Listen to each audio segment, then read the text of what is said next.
yes, 6.9% isn't as high as it was in the past, but the aggregate value is so much larger than 10, 15, 20% growth we saw 10, 15 years ago. It's actually better today, even though it's a smaller percent move.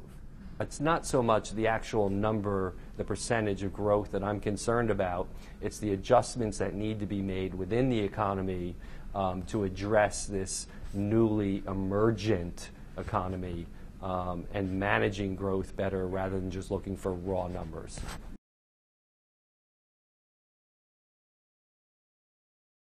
I'm very bullish that China will continue to grow at anywhere between 6 to 8% over the next 5 to 10 years.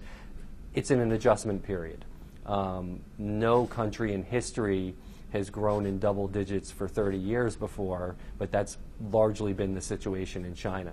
So the good news, in my opinion, is even if there's a little shrinkage in the actual growth numbers, it's natural that China is becoming a mature economy rather than an emerging economy.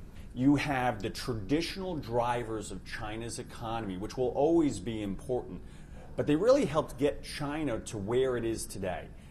Banking, energy, industrials, basic materials, very important, 42% of GDP. At the same time, for China going forward, you have the domestic consumption, the services, which are already 48% of GDP.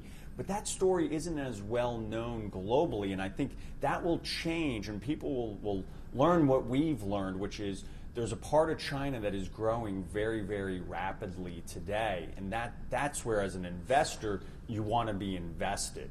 And so I think it's just a matter of time for that story to be told.